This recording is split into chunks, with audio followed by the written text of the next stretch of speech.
ये बहुत ही बढ़िया एग्जाम्पल है और अक्सर एग्ज़ाम्स में पूछते हैं क्वेश्चंस। और ये जो एग्ज़ाम्पल है आपका याद होगा, इस पे ही हम एक क्वेश्चंस आपका बनाए थे जो अभी हम लोग सेट थ्योरी पढ़ के आ रहे थे, रिलेशन एंड फंक्शन, शायद उसमें यही क्वेश्चन यूज हुआ था, है ना। आपको हम याद दिला देंगे वो क्वेश्चंस। याद क्या आपको आ गया होगा अगर आप पढ़े होगे तो। मतलब कि इस तरह का क्वेश्चन जो है वो बहुत जगह पूछा जाता है, तो इसीलिए आप इसको समझने की कोशिश कीजिए कि ये कह क्या रहा है।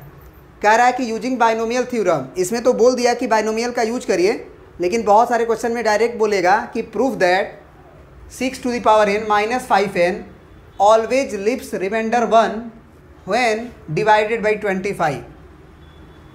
मतलब समझिए इस क्वेश्चन का। इन्होंने बोला कि अगर आप 25 से भाग दोगे, 25 से भाग दोगे किसको, 6 का पावर n माइनस 5n को, तो ये हमेशा जो रिमाइंडर है ना 1 छोड़ेगा, चाहे आप n का वैल्यू कुछ भी रख लो।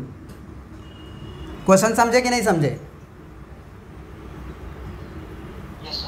n का वैल्यू आप वैसे इंटीजर ही रखोगे, है ना। इसमें क्वेश्चन में लिखा नहीं है, लेकिन n का वैल्यू इंटीजर ही है, n का वैल्यू 1 2 3 ही है, ये बात याद रखिएगा, ठीक है।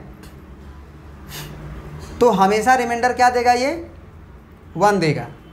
इस क्वेश्चन को हम कैसे बनाएंगे, तो एक बात बताओ, अगर मान लो बाय द वे तुमने ये प्रूफ कर दिया कि ये जो नंबर है, समझना बात को बहुत गौर से, 6 का पावर n माइनस 5n, अगर तुम प्रूफ कर दिए कि ये तुम्हारा आ गया 25r और प्लस 1, या 25n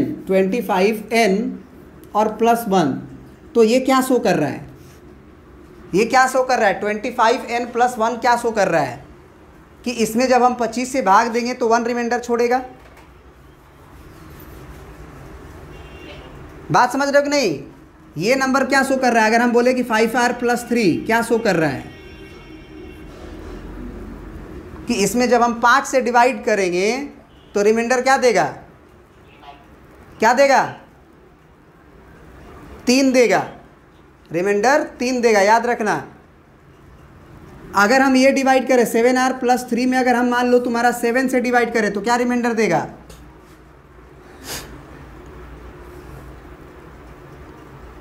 3 देगा। ये बात समझ में आई है कि नहीं आई है, पहले ये बता दो। आ गई है। तो जिस चीज़ से डिवाइड करना है ना बाबू, 7 से अगर डिवाइड करना है ना आपको, तो ऊपर वाला जो नंबर है उसको 7 के फॉर्म में जनरेट करो, 7n के फॉर्म में। अगर आपको 5 से डिवाइड करना है ना, तो इस नंबर को किस में जनरेट करो, 5n में। बात समझ गए? अगर 25 से डिवाइड करना है तो इस नंबर को किस चीज़ में कन्वर्ट करो, 25n में। तो अगर तुम किसी भी तरह से ये प्रूफ करने में सक्षम हो जाओ कि 6 का power n minus 5n is in the form of 25n plus 1, that will be, you will proof that कि 26 to the power n minus 5n is lives always reminder 1 when you divided by 25। क्या बात समझ में आया? तो अब यही काम तो अब करने वाले हैं हम बाइनोमियल से। क्या करेंगे देखना, बहुत गौर से देखना, क्योंकि एक क्वेश्चन समझ जाओगे अगर तरीके से, तो इस तरह का कोई भी क्वेश्चन आएगा तुम्हारे सामने, उसके ऊपर तुम हावी हो जाओगे, कहोगे कि नहीं हम बना सकते हैं। थोड़ा सा दिमाग लगता है बस, ज़्यादा नहीं लगता है। सबसे पहले ये बात बताओ, 6 का पावर n माइनस 5n, यही ना है? क्या इस 6 को 25 के लिए 5 के फॉर्म में जनरेट किया जा सकता है ऐसे, 1 प्लस 5 का पावर n? ऐसा क्यों किया गया? क्योंकि ये 25 था और ये 5 को, अगर ये 5 रहेगा तो 5 का स्क्वायर से 25 आ जाएगा। समझ रहे बात को ना? तो इसीलिए हम लोग 6 को 1 प्लस 5 का पावर n बना दिए। अब क्या इसको अगर कुछ देर के लिए भूल जाओ तो ये 1 प्लस 5 का पावर n को एक्सपेंड कर सकते हो क्या? क्या होगा इसका एक्सपेंडेशन अगर हम करें तो? NC 0 प्लस, याद है ना, NC 1 5 का पावर 1 हो जाएगा ना अब तो। फिर NC 2 5 स्क्वायर, फिर NC 3 5 क्यूब, फिर NC4 5 4 and so on, NCN 5 का पावर n। ये तो आपका यहाँ तक का काम हुआ ना। अभी -5n लिखना पड़ेगा कि नहीं?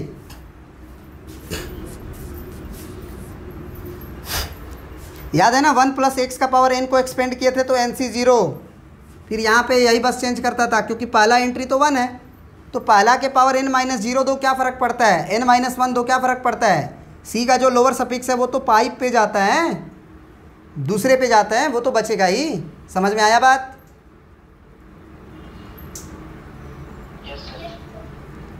ये बात समझ में आनी चाहिए कि आपने इस 1 + 5 का पावर n को एक्सपेंड कैसे किया। और इसके लिए आप ये याद रख सकते हो कि 1 + x का पावर जो n होता है उसको हम लोग एक्सपेंड बहुत बार किए हुए हैं और आपको याद कराए हुए कि NC0 फिर NC1x फिर NC2x² प्लस ...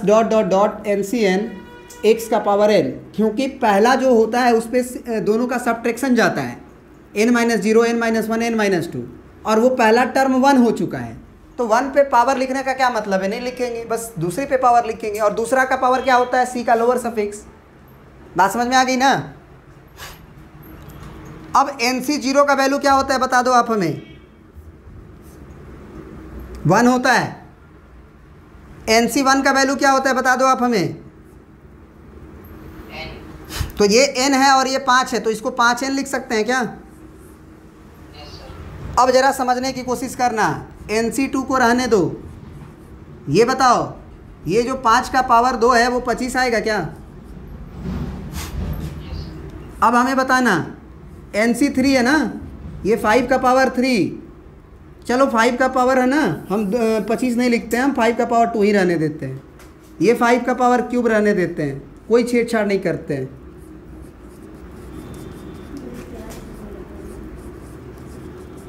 जरा बताओ कि ये 5n जो होगा 5n से कटेगा क्या? अब हमें बताना कि क्या इसे 1 प्लस, यहाँ पे देखो 25 है, क्या इसमें भी 25 है?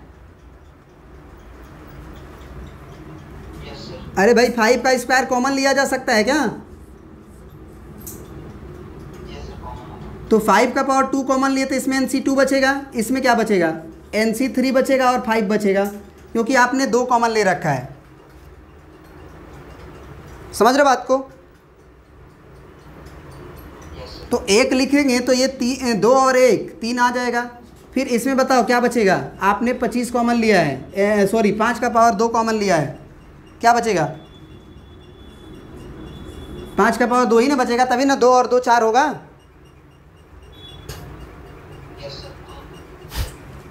अब प्लस ... NCN क्या होगा, NCN ही रहेगा। और 5 का पावर तुमने 2 कॉमन ले रखा है, तो 2 कम कर दो, इसमें 2 कम कर दो, तभी तो जोड़ोगे ना। ऐसा मत कर देना कि n/2 कर देना, बहुत लोग कर देते हैं, ये गलती मत करना, ये गलती मत करना। जोड़ने घटाने से देखो, यहाँ पे अगर हम 2 लिखे हैं तो ये 2 नहीं लिखे, हम 0 लिख दिए हैं। यहाँ 5 लिखे हैं तो 3 था, तो 3 में से हमने 2 घटा के 1 लिखा है। यहाँ पे 4 था तो 4 में से 2 घटा के 2 लिखा है। समझ रहे बात को ना? अब अगला अगर लिखे होते तो 5 का पावर 3 लिखे होते, काहे कि अगला 5 का पावर 5 होता तो 2 घटाते तो 5 का पावर 3 आता। तो इसीलिए वहाँ पे /2 नहीं होता है, बल्कि n-2 होगा, क्योंकि 2 की कमी इधर से पूरी हो जा रही है। तो जब इसको अंदर भेजेंगे तो ये 5 का पावर 2 और वो 5 का पावर n-2 जब गुना होगा तो अपने आप बेस सेम होने की वजह से पावर जुटेगा, तो 2 + n-2 जुटेगा, तो ये कट जाएगा और 5 का पावर n बचेगा, जो कि ऊपर दिख रहा है। बात समझ में आई? बोलो। अब ज़रा बताओ कि NC2 एक इंटीग्रल वैल्यू देगा कि नहीं देगा, NC3 एक इंटीग्रल वैल्यू देगा कि नहीं, मतलब इंटीजर देगा कि नहीं देगा? क्या इस पे तुम मतलब सोच पाते हो कि NC2 NC3 NC5 एक इंटीग्रल वैल्यू ही देगा, फ्रैक्शनल वैल्यू नहीं देगा? नहीं समझ पाते तो उसको भी समझाएंगे। याद करो, NCR क्या होता है? NCR का मीनिंग बताए थे तुम लोगों को जब हम पढ़ा रहे थे बेसिक। पर इसका बाइनोमियल का क्या होता था, selection of R objects out of N different objects. यानी कि 50 बच्चे अगर तुम्हारे स्कूल में बैठे हुए हैं, उसमें से अगर 10 बच्चों की हमें ज़रूरत है तो 50 में से 10 बच्चों का हम सिलेक्शन करेंगे, क्या वो फ्रैक्शनल आएगा?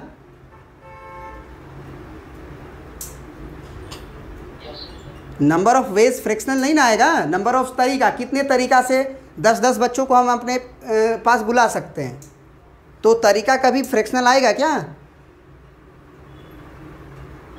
3 ऑब्जेक्ट था हमारे पास, याद होगा तुम्हें, ए बी सी, 2-2 का सिलेक्शन करना था। 2-2 का कितने तरीका से सिलेक्शन कर सकते हैं? 2 सिलेक्शन 3 ऑब्जेक्ट में से। तो एक ए बी था, एक ए सी था, एक बी सी था और एक ए, बस इतना ही था, A B A C B C, 3 तरीका है। तो ये नंबर ऑफ क्या होता है, वेज होता है एक्चुअली, तो ये फ्रैक्शनल कभी नहीं आता है। तो ये इंटीग्रल वैल्यू आ गया, तो हम क्या लिख सकते हैं इसको, ज़रा बताओ क्या लिख सकते हैं हम इसको? 1 प्लस 25 और यहाँ पे n लिख सकते हैं क्या, या 25 इंटू के लिख सकते हैं क्या, बताओ? Where k belongs to integer. 1 plus 25 हो गया ये जो भी आएगा उसको हम क्या मान लिए, k मान लिए, जहाँ k कोई इंटीग्रल वैल्यू है। क्या बात समझ में आई? क्योंकि ये पूरा एक नंबर ऑफ वेज है, जुटेगा तो इंटीजर में इंटीजर्स जुटेंगे, इंटीजर्स जुटेंगे तो एक नया इंटीजर जनरेट करेंगे, उस नए इंटीजर को हम k मान लिए। तो 1 + 25k, इसका मतलब दिस इम्प्लाई, यहाँ से ये बात प्रूफ हो गई कि दिस में अगर इस चीज़ में हम 25 से डिवाइड करेंगे तो रिमाइंडर क्या छोड़ेगा, रिमाइंडर क्या छोड़ेगा भाई? अरे बोलोगे, 1 छोड़ेगा ना। तो अब तुम्हारा ये कंप्लीट हो गया, अब अपना काम कर लो आप। तो इसको आप लिख लो अच्छे से, दिस शोज दैट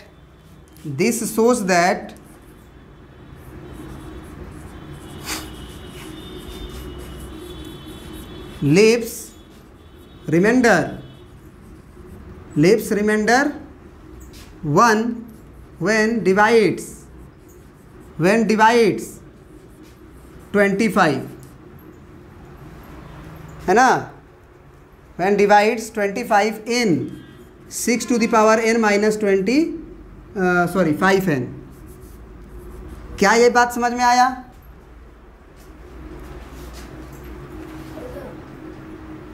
प्रिंट कर लीजिए।